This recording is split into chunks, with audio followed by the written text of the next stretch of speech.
तहरीक इंसाफ के मरकजी सदर चौधरी परवेज इलाही कोट लखपत जेल से रिहा, ज़हूर इलाही पैलेस पहुंच गए, अहल खाना के साथ तस्वीर बनवाई। रिहाई के बाद एक बार फिर बानी पीटीआई के साथ चलने का आज़म, कहा कि बानी पीटीआई के साथ था, हूं और रहूंगा। गुजरात में हमारा मैंडेट चुराया गया, जब तक हमारा मैंडेट वापस नहीं होगा शुजात साहब के बच्चों से बात नहीं होगी। परवेज इलाही ने इल्ज़ाम लगाया कि उन्हें पकड़वाने और उनके साथ ज्यादती करने में ज्यादा किरदार मोहसिन नकवी का है। उन जजेस का शुक्रिया जिन्होंने सच का साथ दिया, जिससे रिहाई मिली। लाहौर हाई कोर्ट ने पंजाब असेंबली भर्ती केस में दरखास्त जमानत मंजूर करते हुए आज उनकी रिहाई का हुक्म दिया था। रहनुमा तहरीक इंसाफ को 1 जून 2023 को उनके घर के बाहर से गिरफ्तार किया गया था।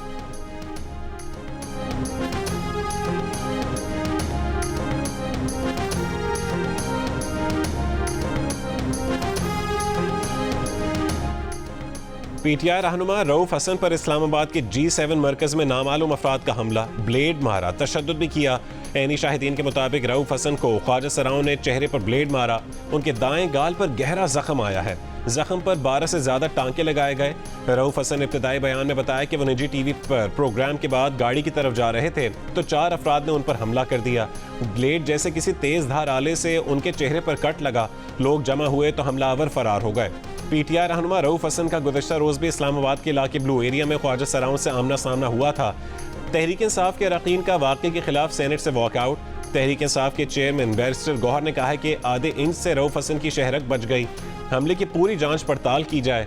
वज़ीर इत्तलात अताउल्लाह तारड़ की तर्जुमान पीटीआई रऊफ हसन पर हमले की मज़म्मत, कहा कि हमले की तहकीकात होनी चाहिए, ख्वाजा सरा को हिरासत में लिया जाए तो कहानी सामने आ जाएगी।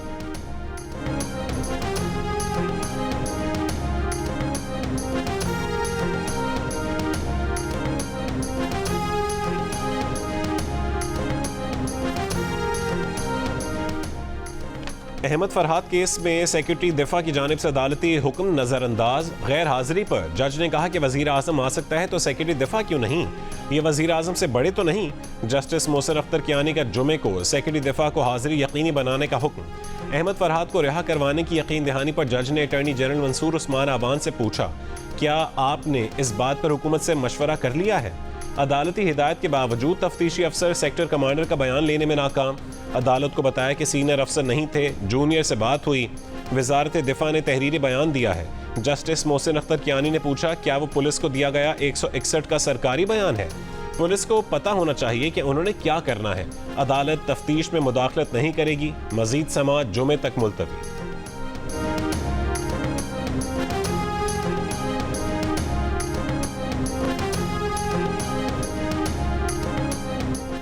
कोई किसी की जानिब से प्रेस कॉन्फ्रेंस करता है तो करता रहे, उससे कोई फर्क नहीं पड़ता। लापता अफराद केस की समाअत के दौरान इस्लामाबाद हाई कोर्ट के जज जस्टिस मोहसिन अख्तर कियानी के रिमार्क्स, कहा कि एजेंसियों के काम का तरीकाकार वाज़े हो जाए तो अच्छा होगा।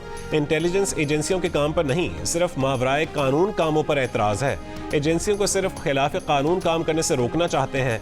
अटॉर्नी जनरल मंसूर उस्मान आवान ने कहा है कि लापता अफराद के मसले का सियासी हल निकाला जा रहा है। मामला काबीना के इजलास में भी उठाया जाएगा, जिस पर जस्टिस मोहसिन अख्तर कियानी ने कहा कि इसका मतलब है कि आप मानते हैं कि ये एक सियासी मसला है। जंग में भी सफ़ेद झंडा लहराकर ही सीज फायर किया जाता है। जब तक मिसिंग पर्सन्स केस होते रहेंगे, अदालतें भी काम करती रहेंगी। जस्टिस कियानी ने कहा कि इल्ज़ाम है कि बहुत से लोग एजेंसियों की तहवील में होते हैं, वो खाते पीते भी होंगे, खर्च सरकारी खजाने पर आता होगा। क्या एजेंसियों के फंड्स का कोई सालाना ऑडिट होता है? अदालत ने अटॉर्नी जनरल को सवालों के जवाब अगली समाअत पर जमा करवाने की हिदायत करते हुए समाअत 14 जून तक मुलतवी कर दी।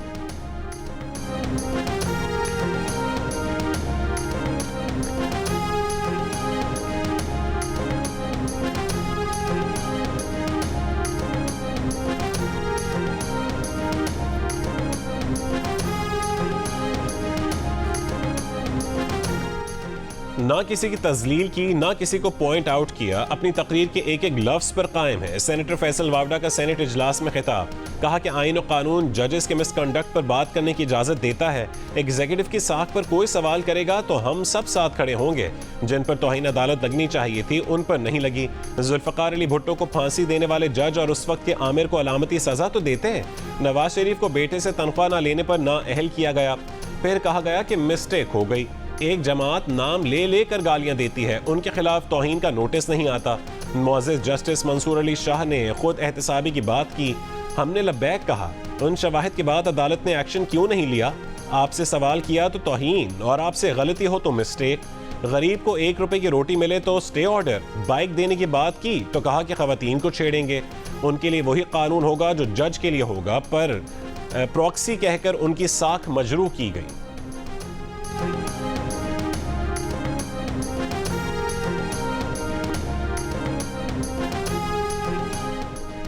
टेरियन वाइट केस में बानी पीटीआई को नाअहल करार देने की दरखास्त खारिज करने का फैसला सुना दिया गया। इस्लामाबाद हाई कोर्ट में बेंच के नए सरबराह जस्टिस तारिक जहांगीरी ने कहा कि 2 जजेस पहले ही बानी पीटीआई को नाअहल करार देने की दरखास्त खारिज कर चुके हैं।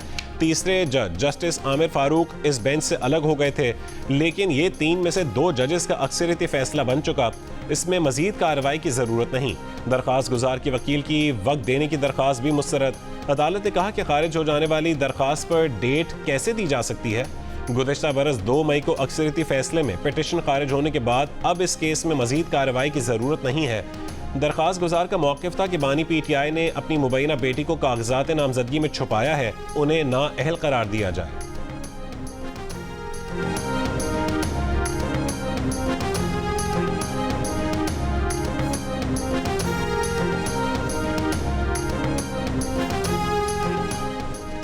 प्रोसिक्यूटर कहता है कि जाती मफाद के लिए साइफर पब्लिक किया तो फिर उसमें हेरा फेरी कहां से आ गई।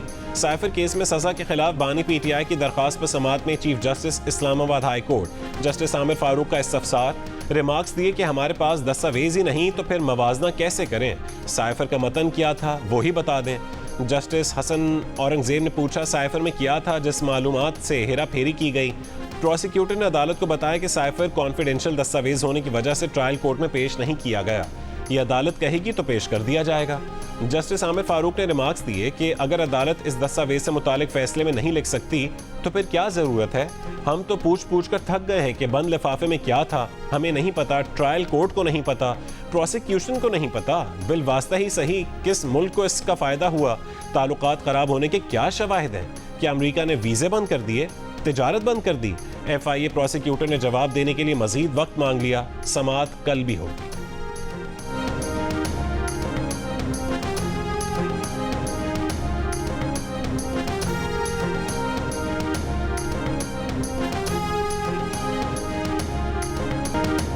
ईरानी सदर इब्राहिम रईसी और दीगर की नमाज जनाजा आज तेहरान में अदा की जाएगी। Supreme leader Ayatollah Ali Khamenei Tehran में नमाज जनाजा पढ़ाएंगे। इब्राहिम रईसी को मशहद में जुमेरात को सुपुर्द खाक किया जाएगा।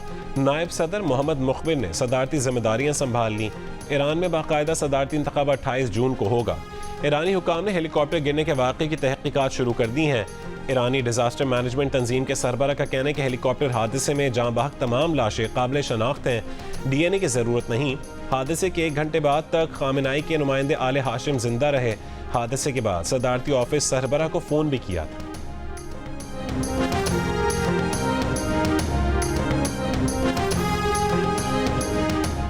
वज़ीर आज़म शहबाज शरीफ ईरानी सदर की नमाज जनाजा में शिरकत के लिए आज ईरान जाएंगे। नमाज जनाजा के बाद शहबाज शरीफ अरब अमारात रवाना हो जाएंगे।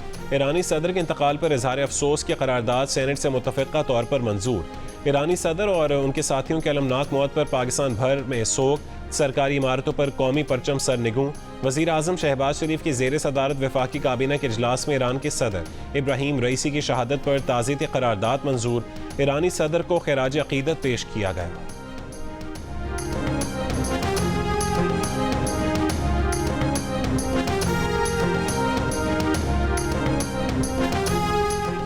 पीपल्स पार्टी के चेयरमैन बिलावल भुट्टो जरदारी, वज़ीर आला सिंध मुराद अली शाह और आसिफा भुट्टो जरदारी की कराची में ईरान के कौंसल खाने आमद। ईरानी सदर इब्राहिम रईसी के वफात पर ताज़ियत, फातिहा ख्वानी की। बिलावल भुट्टो जरदारी ने कहा कि ईरानी सदर और वज़ीर ख़ारजा की नागहानी मौत पर इंतहाई अफसोस है। आसिफा भुट्टो जरदारी ने कहा कि हमारे दुआएं और नेक ख्वाहिशात शोहदा के ख़ानदान और ईरानी अवाम के साथ हैं। गवर्नर सिंध कामरान टिसोरी की भी ईरान के कौंसल जनरल से मुलाकात। कहा कि इब्राहिम रईसी पाकिस्तानी लोगों के मसाइल हल करने के ख्वाहां थे।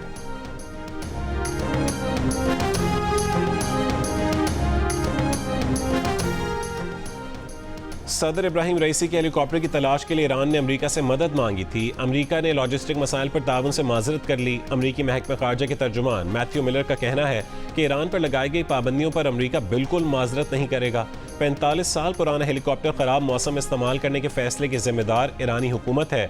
ईरान पर पाबंदियां बरकरार रहेंगी। किर्गिस्तान से 2 परवाज़ों से मज़ीद 347 तलबा इस्लामाबाद पहुँच गए। मजमूई तौर पर 5 परवाज़ों पर इस्लामाबाद पहुँचने वाले तलबा की तादाद 810 हो गई। वज़ीर आला बलूचिस्तान का किर्गिस्तान में फंसे 95 बलोच तलबा की हंगामी वापसी का हुक्म। हंगामी बुनियादों पर हवाई जहाज़ तलब कर लिया। खैबर पख्तूनख्वा के मुशीर इत्तलात बैरिस्टर सैफ ने इल्ज़ाम आयद किया है कि पेशावर से बिश्केक रवानगी के लिए तैयार जहाज़ को ख्वाजा आसिफ की ज़बानी हिदायत पर रोका गया है। वज़ीर दिफा ख्वाजा आसिफ ने इल्ज़ामात पर रद्दअमल में कहा है कि केपी हुकूमत ने किर्गिस्तान फ़्लाइट के लिए सिर्फ ज़बानी दरख्वास्त की, ज़रूरी कागजात जमा नहीं करवाए। खैबर पख्तूनख्वा हुकूमत ने कागजात आज दोपहर 2 बजे जमा करवाए। वज़ीर आज़म ने केपी हुकूमत के लिए PIA की एक परवाज़ की मंजूरी दी है। तमाम ज़रूरी अमल के बाद परवाज़ सुबह 4 बजे चलाई जाएगी।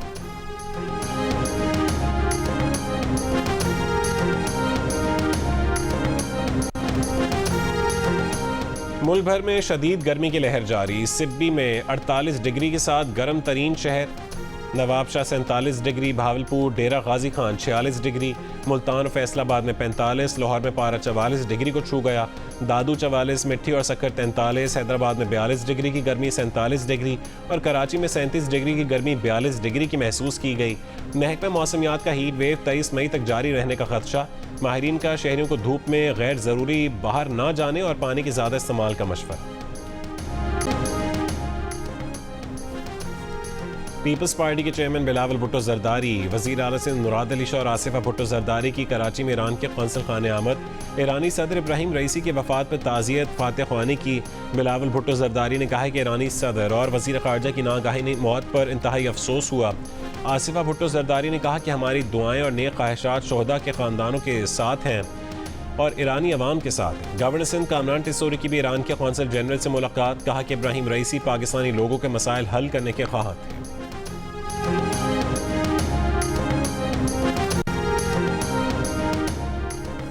बिश्केक से पाकिस्तानी तलबा को लेकर पहली परवाज़ कुछ देर में पेशावर पहुंचेगी। वज़ीर आला अली अमीन गंडापुर और काबीना के अरकान तलबा को खुशामदीद कहेंगे।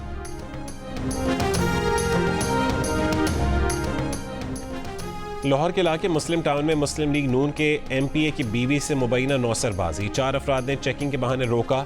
मुबैना तौर पर 73 लाख के जेवरात और नकदी ले गए। पुलिस के मुताबिक सेफ सिटी कैमरों की चेकिंग के दौरान मामला मशकूक हो गया। बताया कि नफीसा सईद ने पहले 10 तोले फिर 29 तोले जेवरात छीनने जाने की कॉल चलाई।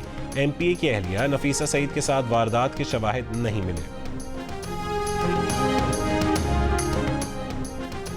कराची में रेंजर्स का CTD सिविल लाइंस पर छापा। 19 मई को उठाए गए शहरी बाजियाब। CTD के 2 अहलकार गिरफ्तार। SHO मुअत्तल। इराक से वापस आए शहरी को CTD अहलकारों ने उठाया था। रिहाई के लिए 15 लाख तलब किए, फिर 1.5 लाख में मामला तय हुआ। रेंजर्स के सादा लिबास एहलकारों ने रकम अदा की, फिर यूनिफॉर्म में एहलकारों ने छापा मारा। सब इंस्पेक्टर ASI गिरफ्तार, कांस्टेबल और मुखबिर फरार। शिकारपुर में पुलिस एहलकारों को अगवा करवाने में पुलिस वाला ही मुलव्विस निकला। दोनों मगवी पुलिस एहलकारों को बाजियाब करवा लिया गया। अगवा में मुलव्विस एहलकार इरफान कुर्सी गिरफ्तार। बलोचिस्तान के शहर ज़ियारत में कोयले से लदे ट्रकों पर फायरिंग। ड्राइवर जाँ बहक, 3 अफराद जख्मी। फायरिंग और आग लगने से 6 ट्रकों को नुकसान।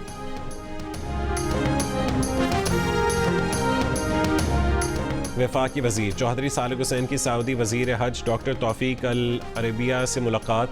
मक्का और मदीना में पाकिस्तान हाउस के क़याम के हवाले से बातचीत। मीडिया से गुफ्तगू करते हुए चौधरी सालिक हुसैन ने कहा है कि तवील उल मुद्दती हज पॉलिसी और आज़मीन को किस्तों में अदायगी की सहूलत देने की तजवीज़ ज़ेर गौर है। बहरी रास्ते से भी सफ़र हज पर गौर किया जा रहा है। का रिश्ता ऐप दुनिया की 7वीं बड़ी जबकि पाकिस्तान की नंबर 1 सोशल ऐप बन गई। सिमिलर वेब की फहरिस्त के मुताबिक सोशल मीडिया की नामवर आलमी ऐप्स जैसे फेसबुक, टिकटॉक और इंस्टाग्राम के बाद दिल का रिश्ता सोशल ऐप पाकिस्तान में सबसे ज़्यादा डाउनलोड की जाने वाली ऐप है।